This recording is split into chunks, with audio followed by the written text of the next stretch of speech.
Hello everybody, I'm ellbristow, this is Ellitopia Gaming. Welcome back to Trackday Manager, and we're having a bit of a catch-up episode this time, so no face cam again, I'm afraid, this time around.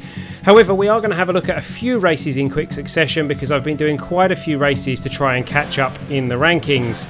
Our first race here, it was a bit of a buggy one. This is on Rudskogen, and, well, as you can see, there were some slight issues.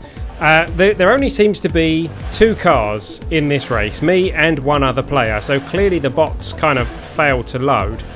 There was evidently some kind of server glitch, some kind of communication glitch, so only the two cars loaded. Now, I've never seen this before, and I was quite interested to see what actually happened and how this affected the race as a whole, if the whole race would go through, so I decided to race the whole race. You can already see that the positions in the top left hand corner aren't actually updating as we overtake each other. I have started in first and I have stayed in first even though he just overtook me, which is unusual. Going into the pits on lap 5 to change tyres and top up on fuel, you will notice that I mean, we have a fairly average pit time, but if you watch the map in the bottom right hand corner, you'll see my opponent going past me and our position doesn't update. We're still in first position. 11 second pit stop's not too bad, but yes, we are clearly in second, but we are not. This person also was not replying to my chats, and there he just ran out of fuel. So it seems like I wasn't actually racing against anyone at all. So we crossed the line in first position, but it wasn't really a real race, and you'll see that we then get the server data couldn't be sent and actually the race counted for nothing. So really all that happens is it cost me the fuel and the tyres. So a bit of a pain. However, back in the garage, back to normality, we are having a look at some of the upgrades that we have available. We have a little bit of cash available, and I'm having a look at this ECU unit because I have been challenged by a couple of people actually to see if I can get the Go Green badge. And well, basically to see how efficient I can make my car. And looking at this ECU, with the ECU activated, we can get a fuel range of 35.5 kilometers, which is pretty good. So I thought, well, let's strap this on and see how that does. So we are heading to Circuito de la Luna, and we're going to try it with hard tires and 100% fuel. And weather permitting, we're going to see if we can do it with no pit stop. Is it possible to complete a race with no pit stop? Because if it is, that gives us a significant advantage, certainly over the AI bots. Obviously, if more people can do it, then it doesn't give us that much of an advantage. But if we can do the race without stopping, then we have a really good chance in this race. We're starting 16th, so it is a real challenge. And one of the drawbacks of this ECU unit that I've chosen is that it very severely affects the power and the top speed of your car. So during the race, it's very difficult to compete, very difficult to keep up with the opposition. So we are kind of relying on the fact that the opposition are going to be pitting and perhaps making some mistakes and whatever, but our main reliance is that they will pit and we won't have to, which means that we will effectively have 13-14 seconds to get past them, plus the slowdown time in the pit lane. So potentially, you know, 20-30 seconds advantage for not pitting. Got past one there because he overheated, but that's not really, it doesn't last very long. He's got a lot more speed than we have, so he can catch up with us quite quickly. A few of them do overheat, we do get past them and things like that as the race goes on, but it doesn't really last all that long, particularly. As you can see, Expert Racing has picked up that slack behind us pretty quickly, and he's quite easily going to get past us. We're on block to try and stop him, but he does have a much more powerful, much faster car than we do. So, excuse me, coming through. So yes, we're coming round to the end of lap 2. We have gained 2 positions due to mistakes and overheats from our opposition, but we're not really competing. We're not catching up with the guys in front of us. And there's Expert Racing going for an overtake, and he gets past us quite easily, apart from the fact that he overheats. And Road Sports catches up with us instead. So it's not difficult for them to catch up with us, and Road Sports is going to just breeze past us if he actually decides to try and overtake rather than drive through us, which currently it seems like he wants to do. But there we go, he easily gets past us on that corner, and then he can just pull away, and we have no advantage. So, jumping forward in the race a little bit, this is coming up to the end of lap 4. And some people are now starting to go into the pits. One overheating there, taking Expert Racing with them. But some people are starting to pit. So we have now gone up to 11th position. So having a look at the stats, we can see that a few people have pitted, not many have pitted. But we have the opportunity to pick up some time on these who have pitted now. So hopefully more of them will pit, and if we look at the map in the bottom right hand corner, we should see, okay, the leader hasn't, but we should see a few more people starting to go into the pit lane. And there we go, there are a few stopping and going into the pit lane. Only 3 are recording as having pitted. If we look at that in lap time thing, what's it? I don't really know what you would call that. We are, as far as the speed of our car is concerned, we're about 2 seconds per lap off the pace.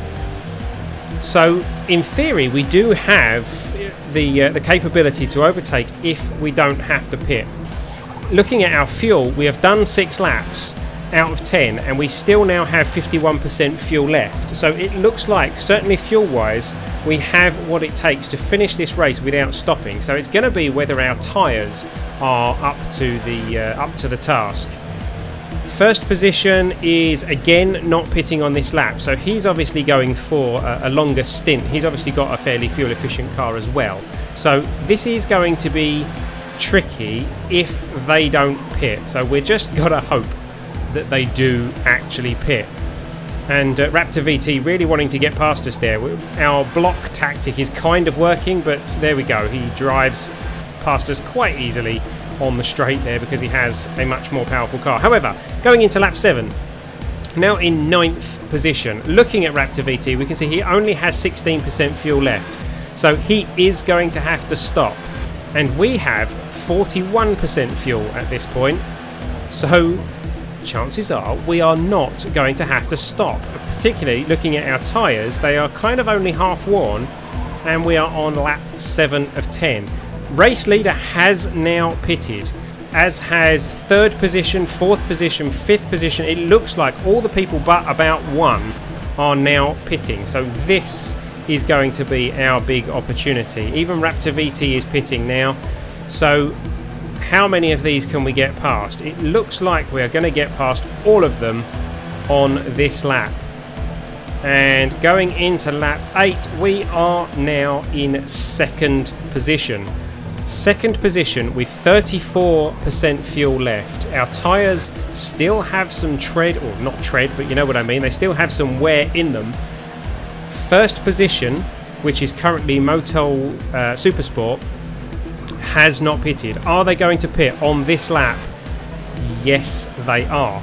So, can we close the gap and get in front of them while they are in the pits? And more importantly, once we have got past them, assuming we get past them, can we keep ahead of them? We are coming round the final corners now, coming round to the final straight, and we have taken 1st position as we go into lap 9. So the big question, can we hold the lead? Aculinda is behind us. Motul has now come out of the pits. Have they managed to keep in front of TrackdayManager.com? It looks like they have, just about. So it's going to... Oh no, they're tussling anyway. So it's going to be Aculinda, Motol. They are the ones we're going to have to keep an eye on. We are on the penultimate lap. We have a gap of probably about 7 seconds, I believe, if that zone counter is anything to go by. So the question is 7 seconds enough, or can they catch that up in the space of what is now going to be one remaining lap, the final lap? Our tyres are starting to wear. Our fuel is at 16% crossing the line. Is it enough? Is it enough for us to complete this race? Let's hope so. We are now using overload. We have avoided using overload to conserve our fuel, but now we really need to push to make sure that they can't catch up with us on this last lap. Equally, we don't want to use up all of our fuel. We would like to have some fuel left so that we can actually cross the finish line. But we really do need to push to make sure that they can't keep up with us, because we do not have the power in this car to hold them off. We can just see them coming up behind us. That is Motol Supersport. Aculinda appears to have dropped back to 5th now. So we are coming around the last corner. Motol is right behind us, and we just about have the distance to get the win. We have finished first simply by not pitting. We did not have the fastest car. We did not have the best acceleration. We did have the best fuel economy. So that means that we will be picking up the...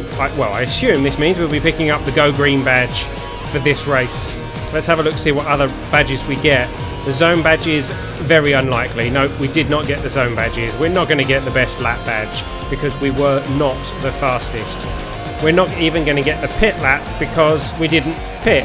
So we can't get the best crew. They weren't put to the test. So, can we get gentleman? Did we get gentleman? I think we did. Yeah, there we go. We've got the gentleman badge, and there is the Go Green badge.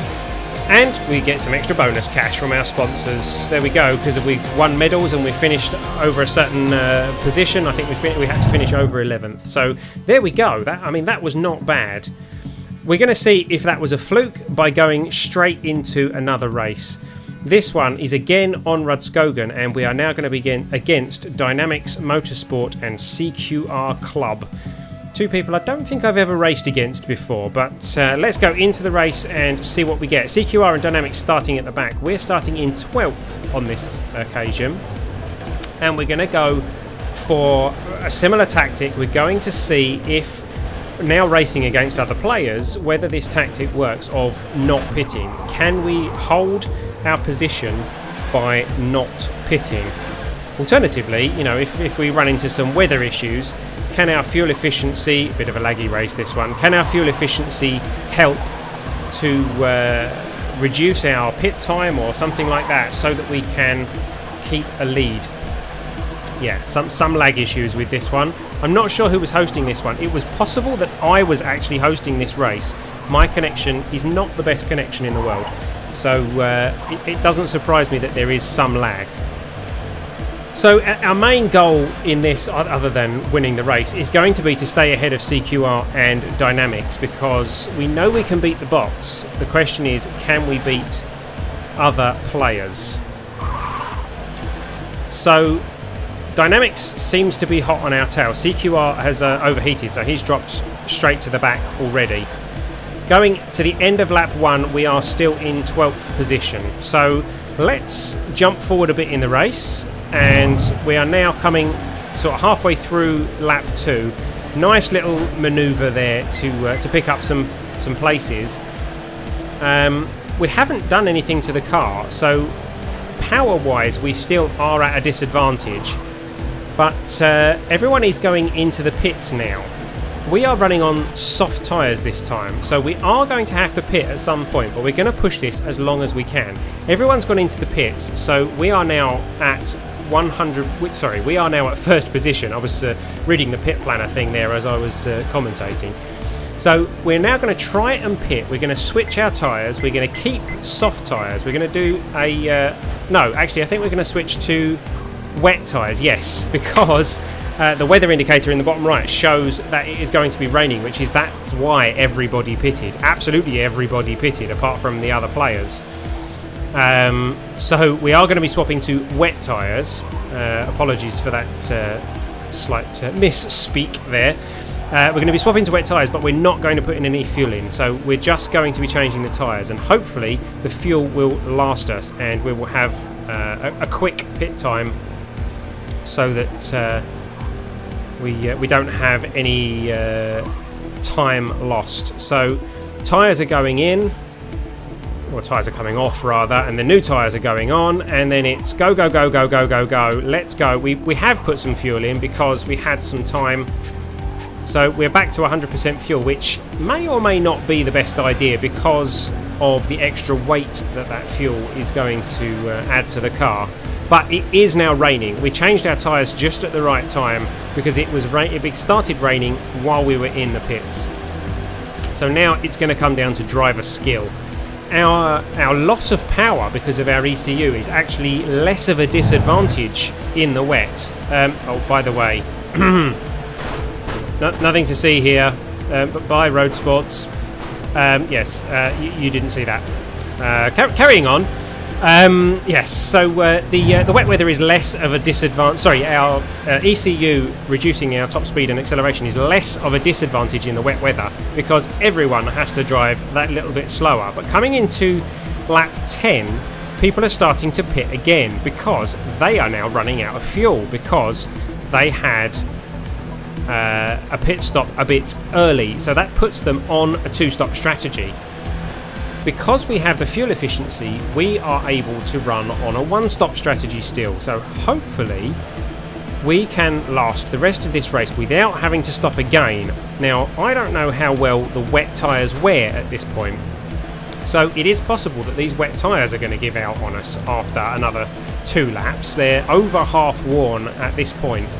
So we are going to still have to be careful.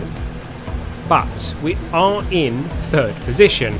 Are the 2 people in front of us going to pits? It looks like at least one of them is. Yes, they are both pitting. So we now have the opportunity to take 1st position again in the wet after 1 pit stop, simply because they have all had to pit twice and we haven't. So this tactic of having the super economical ECU and the super economical setup, even though it reduces our top speed and acceleration, does seem to be working. And here we are, coming round towards the end of the final lap, and we are indeed in 1st position. Bit of overload. We are finishing with 10% fuel, and there we are, 1st position. Was a bit laggy, that race, but thankfully it didn't affect us too much. We are the race winner. And at the end of the day, that's what counts. 2nd place goes to Dynamics Motorsports. Congratulations to him. He was one of the other player drivers rather than a bot, obviously. And Statoil takes 3rd place. Unfortunately, CQR, I believe, was a DNF. I don't think he made it to the end of the race. So, looking at the badges, Statoil got a zone. We actually got a zone. And Shell Helix got the 3rd, but we actually managed somehow to get the best lap, which is just evidence to the fact that the wet weather makes the ECU less of a disadvantage, because we are able to get the best lap even with the lower acceleration and top speed. Didn't get the Gentleman Award this time, I wonder why, but we did get the Go Green badge for our fantastic fuel efficiency. We also get some cash from our sponsors for our medals and our wonderful finishing position. In fact, our sponsors appear to love us at this point. So that's quite a healthy cash injection. So Zamp, our contract complete, loyalty increased, so we can re-sign Zamp because they are going to be more than happy with us. So there we go, that is us re-signing Zamp. So we still have the 7 sponsors, so we still have space for, I believe, 1 more sponsor. Looking at the upgrades, we're now having a look at the exhaust. We're going to upgrade our exhaust, which gives us a little bit of increased top speed and acceleration.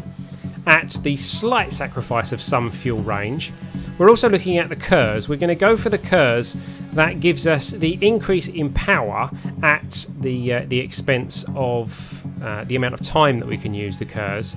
We're also going to use 300 of our XP points to upgrade our driver. I wasn't too sure quite what to upgrade, but I decided to go for the perception skill to help with overtaking and blocking. I believe that is how that one helps. For some reason the tooltip wasn't coming up on that one. So going into another race now. This is the Sunny Marina circuit, which you can't really see because of the glare on the sun there, but this is Sunny Marina, starting in a fairly decent position this time. No player racers again this time. This is all bots again, but we are quite good at the Sunny Marina circuit, and it's an 8-lap race, so we have a good chance of using the same tactic where we don't need to pit stop on this one. So we're in third already, which is a good start, and that change to the exhaust appears to have given us that slight increase in power and top speed that we needed to counteract the disadvantage that the ECU gave us. So it looks like we are actually going to be competitive speed-wise now. But the question is, oops, bashed my microphone, sorry for that. The question is that going to affect our fuel efficiency to the point where we are going to have to stop more? We are certainly being more competitive at this point. We are about to push for first position, and there it is. We have managed to push just about into first position, even with our economical ECU. Although a bit of a fight on our hands, we just about managed to hold them off. We are leading the race by the end of lap 1, so a very good start to this race. Jumping forward to coming towards the end of lap 3 now. Our fuel is down at 23%. We are pushing a bit, but it looks like we are going to have to stop because of our tyres. Our tyres are well worn. We started with softs rather than hards. I kind of assumed that we wouldn't be able to do the no stop strategy on this occasion. However, I did forget to pit on lap 3, so our tyres are now very worn. We have the fuel to get around this lap, but our tyres are going to be losing us some time because we have very little grip on these. Going to push as hard as we can on this lap to minimise the disadvantage that those low tyres are going to be giving us. But there we go, look at this slide round this corner. Wonderful little power slide round there. All because our tyres are very heavily worn. But we are keeping our opposition away, our competition away. They are catching up with us, but it doesn't look like they are going to get past us by the time we get round to the pits. So we've queued up our pit stop. We are going to be refueling because we're going to need it. We're not going to be doing 100% fuel, and we are going to be swapping for another set of softs because we've managed to just about get round 4 laps. Here comes Enkart right up behind us, but he's not going to get past us before we get into the pits. So yes, we're going to try soft on this occasion, although it is going to mean that we're going to be ending the race on very, very bare tyres. Hopefully the extra speed advantage that those softs are going to give us is going to make the difference. So we are refueling, not with 100%. We're literally just going to put as little fuel as we can into this so that we can just about finish the race. There we go, 78%. 13.99 second pit stop, so the shortest possible pit stop. And we are getting out ahead of Enkart and with more space between us than there was when we came into the pits. So the question is, can we get back to first position? Can we retake this race? We come out of the pits in 6th position, and Enkart has dropped behind the people behind us who've overtaken him because they had the momentum. So can we regain that first position? And can we do it based on our fuel efficiency? Is the fuel efficiency what is going to make the difference? One person overheating there, so we have 4 ahead of us. Levox, Aculinda, Raptor VT and VFG Motorsport. And there is Levox overheating. Not a particularly hot day, so it's unusual to see them overheating like that. That's 2 people that have overheated in this lap. 3 ahead of us. Here we are, skipping forward a bit. Nice little cornering manoeuvre there. Lap 6. We're halfway through lap 6. And again, 3 people ahead of us. Can we get past us? 1 again, overheating. Raptor VT overheating there. Letting us get past him. The temperature is only 19 degrees, changing up to 20 degrees, so it is unusual to see them overheating. I'm not too sure why they're overheating. Checking out the competition, we see that they are running on hards. We are running on softs, and look, another overheat, and that is the race leader VFG overheating. So they are running on hards, we're running on softs, so hopefully we have the slight speed advantage, particularly around the corners, to keep up with these guys, even though we've sacrificed, again, as I said, the top speed and the acceleration because of the ECU that we've picked. Counteracted it a little bit with the exhaust, and oh look, Aculinda overheating. It looks like they were going into the pits though, and a few people are now going into the pits, possibly to refuel. And we're going into lap 7 with 40% fuel. We are definitely going to have enough fuel to finish this race. Are our tyres going to last out? And here we are, coming to the end of the last lap. Our tyres are almost bare. They are almost gone, non-existent. We have 9% fuel left, which is enough to get us over the line. Our tyres are dead. And there you go. We're sliding around all over the place, but we managed to get a sufficient enough lead beforehand to cross the line in first position. So there we go. I mean, it seems that this fuel efficient approach, minimising our pit stops, is definitely a viable tactic, and it's certainly going to get us the Go Green badge on more than one occasion. We did have an issue with this race in that the servers were resetting. It kind of crashed on me. Never mind, the scores did count and we did get a Go Green badge on that occasion. The tactic definitely works. So, thank you for watching, guys. I hope you've enjoyed this video. If you have, please don't forget to like, comment and subscribe. I have been Ellbristow. You've been watching Ellitopia Gaming. Thank you for watching, guys, and I will see you next time. See you later.